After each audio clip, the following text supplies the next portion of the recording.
ఈరోజు యూక్లిడ్ భాగాహార శాస్త్రవిధి ఆ సూత్రం ప్రకారము మనం ఏంటిది ఒకసారి గుర్తు చేసుకుంటాము. A = B × Q + R. ఈ సూత్రం ఆధారంగా మనము అభ్యాసం 1.1లో కొన్ని సమస్యలు ఉన్నాయి చేస్తాం. అయితే ఈ సమస్యలు మొత్తం 3 సమస్యలు ఉంటాయి. ఈ మూడింట్లో నేను 2 చేస్తున్నాను, ఒకటి మీరు హోంవర్క్ అని చేసుకోవాలంటుంది. మొదటి లెక్క 900 మరియు 270 ఉంది.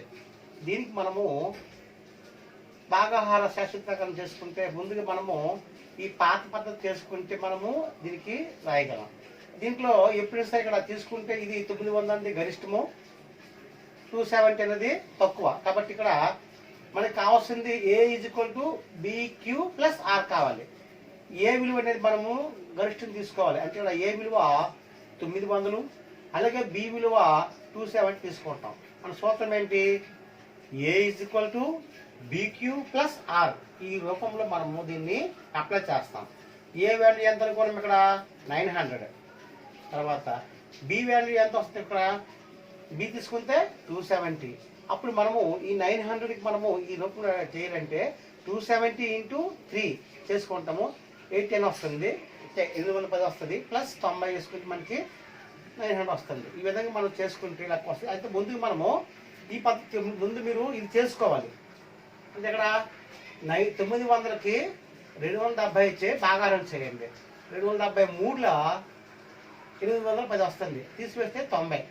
కాబట్టి దాన్ని మనం ఇక్కడ ఏం చేస్తారు? ఇక్కడ 900 = 270 × 3 + 90 ఈ శాసనం వేస్తారు.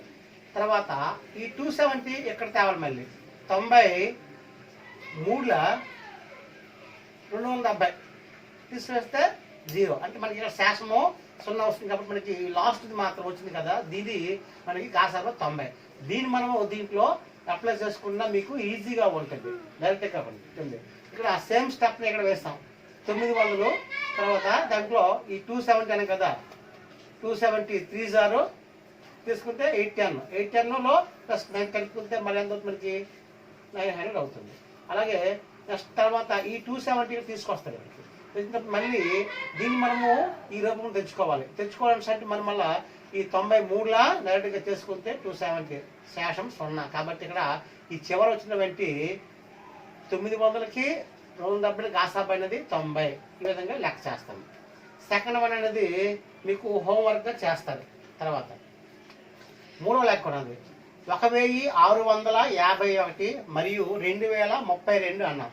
మీరు తీసుకుని దీంట్లో గరిష్టమైన సంఖ్య అనేది 2032. మరి దాన్ని మనము ఏగా తీసుకోవాలి. మిగిలినటువంటి 1651 అనేది బిగా తీసుకుంటారు. తీసుకుంటే మనకి ముందుగా మీరు సీట్ రాయండి, పాత పత్ర రండి, వస్తే దీనికి వెళ్తామా. ఇక్కడ 1651 ఒకట్లా వేసుకుంటే మనకి తీసివేస్తే శాసనమైన దానికి ఎంత వస్తుంది? 381. మరి ఈ 381 చే 1651కి భాగాహారం చేస్తాం. చేస్తే ఎంత పడుతుంది? ఇక్కడ సుమారుగా 4 రావచ్చు. చేస్తే 1524 వస్తుంది. దీన్ని తీసివేస్తే 127 మిగులుతుంది శాసనంగా. అప్పుడు మళ్ళీ ఏం చేస్తారు? ఈ 381ని మళ్ళీ ఇక్కడికి తీసుకొచ్చి ఈ 127 చే భాగాహారం చేస్తాం. 127 3లో 381 అంటే శాసనం 0 వచ్చింది. కాబట్టి ఇక్కడ కాసాబా ఎంత మందికి వచ్చింది? ఇక్కడ 127. కాబట్టి దీన్ని మనము ఇక్కడ తీసుకొస్తే మీకు ఈజీగా ఉంటుంది. A = BQ + R తీసుకుంటే 2032 ఏగా తీసుకుంటారు. అలాగే బి అనేది 1651.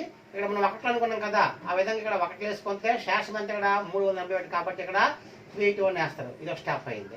సెకండ్ స్టెప్లో మళ్ళీ ఈ 1650 మనము ఈ 381 చేత మనం మళ్ళీ భాగాహారం చేస్తాం. కాబట్టి ఇక్కడ 1651 మరి ఈ 381 40 పడితే కరెక్ట్ మనకి వస్తుంది 1524 వస్తుంది. కాబట్టి ఆ శాసనం ఎంత? 127. కాబట్టి ఈ విధంగా మనకి శాసనం వచ్చింది. తర్వాత మళ్ళీ ఈ 381ని దానికి మళ్ళీ 127 చే భాగాహారం చేస్తాం. చేసుకుంటే మనకి ఎంత వస్తుంది? కరెక్ట్గా 127 3లో 381 శాసనం 0. దేర్ఫోర్ మనకి గాసాబ్ అనేది 127. అయితే మీరు రెండవ లెక్క అనేది హోంవర్క్ కింద ప్రాక్టీస్ చేసి మీరు నాకు పంపించాలి 1 ఉంటుంది. తర్వాత సెకండ్ వన్ లెక్క ఏముంటుందా, క్యూ ఏదైనా ఒక పూర్ణ సంఖ్య అయినప్పుడు ప్రతి ధనభేసి పూర్ణ సంఖ్య 6q+1 లేదా 6q+3 లేదా 6q+5 రూపంలో ఉంటుందని చూపము. ఇది రెండవ లెక్క. ఒకసారి జాగ్రత్తగా వినండి బాగా. క్యూ ఏదైనా ఒక పూర్ణ సంఖ్య అయినప్పుడు, క్యూ అనేది ఇక్కడ పీక్యూ తీసుకుంటాం ఇక్కడ, క్యూ ఏదైనా ఒక పూర్ణ సంఖ్య అయినప్పుడు ప్రతి ధనభేసి పూర్ణ సంఖ్య 6q+1 లేదా 6q+3 లేదా 6q+5 రూపంలో ఉంటుంది. ఇక్కడ శేషం 1, శేషం 3, శేషం 5 మనకు అర్థం చేసుకోవాలి. అంటే ఈ 1, 3, 5 అనేది బేసి రూపంలో వచ్చి మనకి బేస్ సంఖ్యలు వస్తున్నాయి. కాబట్టి దానికి జవాబు చూడండి. ఇది క్యూ. క్యూ ఏదైనా ఒక ధనభేసి పూర్ణ సంఖ్య అనుకున్నాము. అయితే దానికి భాగాహార శేష విధి వస్తుంది ఏ మరియు బి. మనం ఇక్కడ ఏమనుకోండి, ఇక్కడ వాడు 6కి సంబంధించి ఇక్కడ వాడు ఏమన్నా ఇక్కడ మనకి 6q అని, కాబట్టి మనం దాన్ని 6 తీసుకోవాలి. అలాగా ఏ మరియు బి = 6 తీసుకోవాలి. ఏ ఉంటుంది మరియు బి 6 తీసుకుంటే అప్పుడు మనకి ఏమొస్తుంది, ఇక్కడ దాన్ని చేస్తే సూత్రంలో 0 ≤ r <6 రాసుకోవాలి. అంటే మనకేంటి ఇక్కడ శేషం అనేది 0 అంటే 6 లోపు శేషం 0 రావచ్చు, శేషం 1 రావచ్చు, శేషం 2 రావచ్చు, శేషం 3 రావచ్చు, శేషం 4 రావచ్చు, లేదా 5 అవ్వచ్చు. అంటే 6 కంటే తక్కువై ఉండాలి. వీటి ఆధారం చేసుకుంటే మనకి ఏ విలువ కనుక్కోవాలి పూర్తిగా. మనకి సూత్రం ఏంటి, a = b × q + r ఆధారంగా చూసుకుంటే ఏ విలువ మనకి ఇక్కడ ఫస్ట్ మనము 6q+0 తీసుకోవాలి. 0 ఉంది కదా, 6q + 0 శేషం 0 వేసుకోవాలి. మళ్ళీ ఏ విలువ 6q+1గా తీసుకోవాలి. అలాగే ఏ విలువ 6q+2గా తీసుకోవాలి. ఏ = 6q+3గా తీసుకోవాలి. ఇలాగా 5 వరకు మనం అనుకున్నాం. ఇక్కడ రాస్తాము. రాసిన తర్వాత ముందుగా దీంట్లో ఈ పక్కనటువంటి ఈ పై వాటిలో ఏ = 6q+0, ఏ = 6q+2, ఏ = 6q+4 ఇవి సరి సంఖ్యలు. కాబట్టి ఇవి 2చే నిశ్శేషంగా భాగించబడుతున్నాయి. కాబట్టి ఇవి మనకి మనకి ఇక్కడ ధనభేసి పూర్ణ సంఖ్యలు అన్నాడు. కాబట్టి మనం చూసుకుంటే ఇవి కాకుండా మనకి ఇక్కడ 0 అయిపోయింది, 2 అయిపోయింది, 4 అయిపోయింది. మిగిలినవి మనకి ఏమన్నా ఇక్కడ 1, 3, 5 అంటే 6q+1, 6q+3, 6q+5.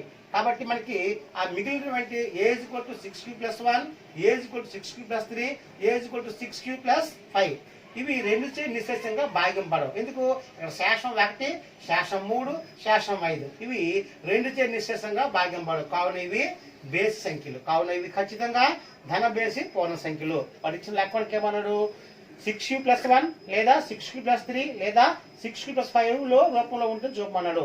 ధనభేసి చూపిస్తాం. మూడవ లెక్క అంటే అభ్యాసం 1.3 లెక్క అంటే ఏదైనా ధనపూర్ణ సంఖ్య యొక్క వర్గము 3p లేదా 3p+1 రూపంలో ఉంటుందని యూక్లిడ్ భాగాహార శేష విధి ఆధారంగా చూపము. వాడు మనకి ఇచ్చిన ప్రశ్న ముందుగా ధనపూర్ణ సంఖ్య యొక్క వర్గం, ఆ వర్గం అనేది 3p లేదా 3p+1 రూపంలో మనము యూక్లిడ్ భాగాహార శేష విధి ప్రకారం మనము చూపించాలి. అప్పుడు మనము ఈ లెక్కని ఏం చేస్తాం, మీరు ధనపూర్ణ సంఖ్య మనము ఏ తీసుకుంటాం. ఏ అనున్నది ఏదైనా ఒక ధనపూర్ణ సంఖ్య అనుకుంటాం. తర్వాత వాడు ఏమన్నాడు, వీడు 3p+1 అన్నాడు. కాబట్టి ఇక్కడ బి విలువ 3గా తీసుకోవాలి. బి = 3 అనుకుంటాం. మనకి ఏమన్నాడు వాడు, యూక్లిడ్ భాగాహార శాసనం ప్రకారం చేయమన్నాడు. కొత్త మనకి ఏంటిది, ఏ = bq + r. మరి ఇక్కడ బి ఏమనుకున్నాము, బి = 3 అనుకున్నాం. కావున బి = 3 కావున శేషము r = 3 కంటే తక్కువ అవ్వాలి. శేషము r అనేది 0 అవ్వచ్చు, లేదా 1 అవ్వచ్చు, లేదా 2 కావచ్చు. అప్పుడు మనం ఏం చేసుకుంటే మనము రూపం తెచ్చుకోవాలి. సూత్రం ప్రకారం చూసుకుంటే ఏ = 3q+0 లేదా ఏ = 3q+1 లేదా ఏ = 3q+2 మనము రాసుకోవాలి. రాసుకున్న తర్వాత ఫస్ట్ వన్ ఏ = 3q+0 తీసుకుంటాం. తీసుకుంటానికి వాడు మనకి ఏమన్నా ముందు ఇక్కడ 3p అన్నాడు. 3p మనము నిరూపించాలి. 3p అనేది మనము అంటే ఈ ధనపూర్ణ సంఖ్య యొక్క వర్గం అనేది ఇక్కడ మనకి 3p చూపించాలి. 3p అంటే ఏం చేస్తుంది కూడా a=3q + 0 తీసుకుంటే దానికి ఇరువైపులో కూడా వర్గం చేయండి. వర్గం చేస్తే ఇక్కడ a=3q కదా, a² = 3q². మరి 0 తీసేస్తుంది. మరి a² = 3q². 3q² అంటే ఇక్కడ టోటల్గా వస్తుంది 3² q² కదా అప్పుడు తీసుకోవాలి మనము. 3² అంటే 9, q² అంటే 9q². మనం దీన్ని ఏం చేస్తాం కదా, దీన్ని ఈ 9q²ని 3 × 3q² రాసుకోవాలి. 3 × 3q². ఇక్కడ ఈ 3q² ఉంది కదా మనకి, ఈ 3q² మనము pగా అనుకోవాలి. pగా తీసుకుంటే అప్పుడు మనకి ఏమవుతుంది ఇక్కడ a² = ఈ 3 × 3q² అని అనుకున్నాం కదా. అంటే ఈ 3q² బదులుగా 3 రాసుకుంటాం. a² = 3p అంటే ఇక్కడ వర్గం అనేది 3pగా అనేది ధనపూర్ణ సంఖ్య యొక్క వర్గము 3p రూపంలో చూపించాలి. 3p చూపించాలి. సెకండ్ వన్ అడిగాడు ఇంకా 3 వాడు ఏమన్నాడు 3p + 1గా చూపించమన్నాడు. అప్పుడు మనం ఏం చేస్తాం మళ్ళా a = 3q + 1 మీరు చెప్పారు కదా. ఈ 3q + 1కు ఇరువైపులా వర్గం చేయండి. a² 3q + 1² వస్తుంది. మనకి ఎలా ఉంది ఈ 3q + 1² కూడా a + b² సూత్రం రూపంలో ఉంది. అంటే ఇక్కడ a² + 2ab + b² రావాలి. ఇక్కడ ఏం చేస్తాం కూడా ఈ 3q + 1² అంటే 3² q² అంటే 9q² ప్లస్ 2ab కదా, 2 × 3 × 1 అంటే ఎంత 6q అవుతుంది. ప్లస్ 1² అంటే 1 వేస్తాం. 9q² + 6q + 1. దీంట్లో మళ్ళీ మనము 3 రూపంలో రావాలి. పూర్తిగా రావాలంటే ఏం చేస్తాము, ఈ 9 కు 6లో కామన్గా 3 తీసుకుంటాం కదా. అప్పుడు ఏం తీసుకుంటాం కదా, 3 కామన్ తీసుకుంటే 3q² అంటే 3 × 3 9q², 3 × 2 6q + 1 అంటే కామన్ తీసుకుంటాం కదా. మనం ఏం చేస్తాం కదా, మీరు ఇక్కడ ఈ 3q² + 2కి మనము pగా అనుకోవాలి. మన ఇక్కడ pగా అనుకుంటే ఇప్పుడు a² = 3 × p + 1 అడిగాడు. 3 + 1 అన్నాడు కాబట్టి ఇక్కడ ధనపూర్ణ సంఖ్య వర్గము 3p + 1 రూపంలో కలదు.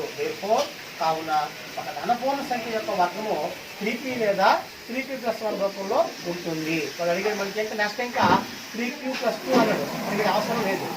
ఎందువరకు వాడు ఇచ్చిన క్వశ్చన్ చూసుకుంటే వాడు 3p లేదా 3p + 1 రూపంలో అన్నాడు కాబట్టి మనము ఈ రెండే తీసుకున్నాము. కాబట్టి మీకు వాడు ఇచ్చిన దానికి జవాబు మనము తెలియజేస్తాం. మనము మీకు నేను first one, second one, third one 3 చెప్పాను. ఫోర్త్ వన్ మీరు హోంవర్క్గా చేయండి. మరి నేను ఇప్పుడు లాస్ట్ ఫిఫ్త్ వన్ చెప్తాను, జాగ్రత్త క్వశ్చన్ వినండి. ఏదైనా ధనపూర్ణ సంఖ్య nకు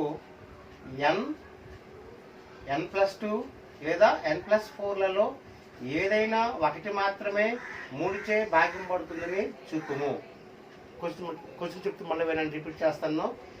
ఏదైనా ధనపూర్ణ సంఖ్య nకు n కానీ n+2 కానీ లేదా n+4 కానీ ఈ మూడింటిలో ఏదైనా ఒకటి మాత్రమే 3చే భాగింపబడుతుందని చూపుము.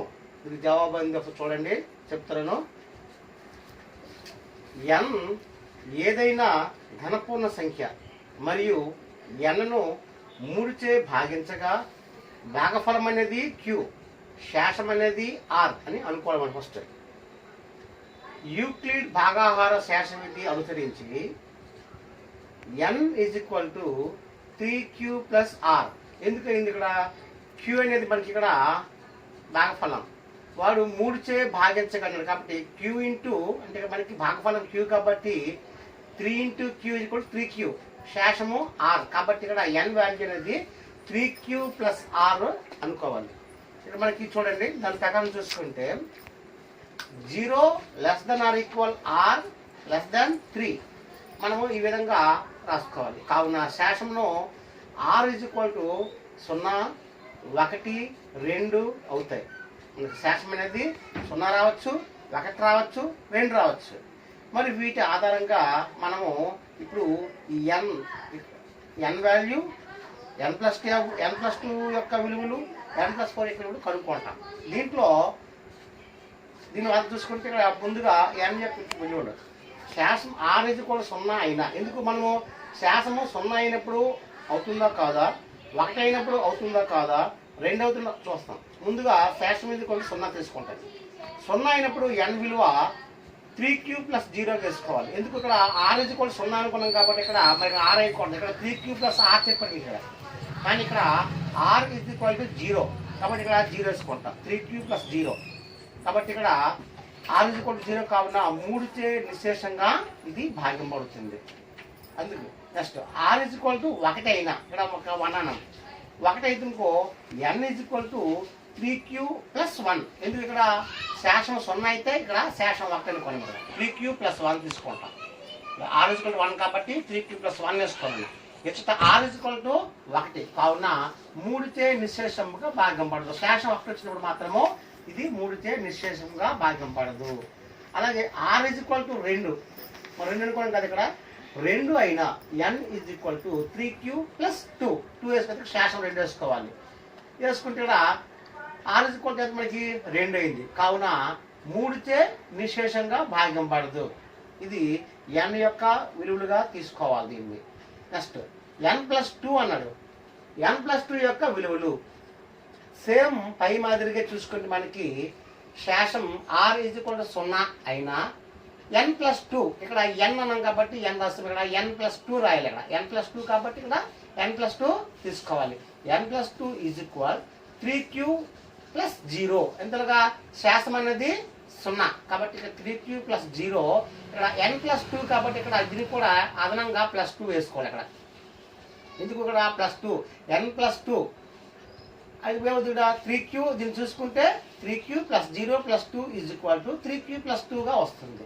మనకి శాసం ఎంత చూసుకుంటే ఇక్కడ మనకి శాసం 2 కావున ఇది 3చే భాగింపబడదు. శాసం 2 కాబట్టి ఇక్కడ మనకి 3చే భాగింపబడదు. అలాగే శాసం అనేది 1 తీసుకుంటాం. అందుకు 1 తీసుకుంటే మనకి అప్పుడు చూస్తాం n+2 = 3q శాసం 1 ప్లస్ ఈ 2 దగ్గరికి వస్తుంది. మళ్ళీ తీసుకుంటే ఇక్కడ 3q + 3 అవుతుంది. అప్పుడు మనకి ఈ ప్లస్కి దీంట్లో 3 ఉంది, దీని 3 ఉంది కాబట్టి మనం ఇక్కడ 3 కామన్ తీసుకుంటాను. 3 × q + 1గా రాసుకోవచ్చు. కాబట్టి ఇక్కడ సరే ఇది వదిలేండి ఇది.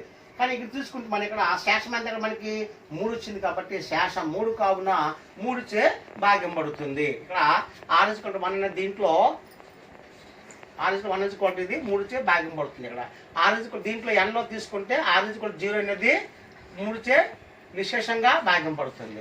నెక్స్ట్ లాస్ట్ వన్ n+4 అన్నాం. ఇక్కడ n+4 యొక్క విలువలు మళ్ళీ సేమ్ పై మాదిరి చూసుకుంటే శాసం r = 0 అయినా n+4 తీసుకుంటే మళ్ళీ మనకి 3q + 0. ఎందుకు 0 ఇక్కడ r = 0 కాబట్టి ఇక్కడ 0 తీసుకోండి. ఇక్కడ 3q + 0గా తీసుకున్నాం +4 కాబట్టి ఇక్కడ 3q + 4గా వచ్చింది. అంటే దీన్ని ఈ 3q + 4ని మనం ఏం చేస్తున్నాం, ఇక్కడ 3q + 3 + 1గా మార్చుకోవాలి. 4ని మనము 3 + 1గా మార్చుకోవాలి. అంటే ఇక్కడ 3q + 3 + 1 అనేది కూడా ఈ 3q + 3 మనం తీసుకుంటే ఇక్కడ 3 కామన్ తీసుకుంటే 3q + 1 + 1.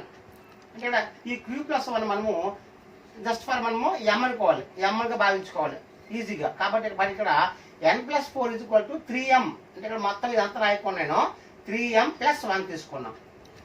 శాసం 1 కావున 3చే భాగింపబడదు. నెక్స్ట్ శాసము 1 అయినా సేమ్ పై మాదిరిగా n+4 = 3q + 1. ఇక్కడ శాసం 1 ప్లస్ ఇక్కడ 4 ఉంది కాబట్టి ఇక్కడ 4 వేసుకుంటాం. 3q + 4 కాబట్టి ఇక్కడ 3q + 1 + 4. ఇప్పుడు ఏం చేస్తాం, 3q + 5 అనేది అవుతుంది. తర్వాత 3q దీన్ని మనం ఏం చేసుకున్నా ఈ 3q + 3 + 2గా తీసుకోవాలి. తీసుకుంటే ఇక్కడ 3q + 3 కాబట్టి మనం ఇక్కడ కామన్ తీసుకుంటే 3q + 1 + 2 వేసుకుంటాం. ఇక్కడ మనకి ఇక్కడ చేసుకున్న తర్వాత ఇక్కడ మన శాసం ఎంత వస్తుంది, ఇక్కడ 2 వస్తుంది. దీనికి కూడా ఈ q + 1 మనము mగా తీసుకుంటే 3m + 2 వచ్చింది. మనకెందుకు ఇక్కడ యూక్లిడ్ భాగాహార శాస విధికి మనకి ఇదే మాదిరి రావాలి.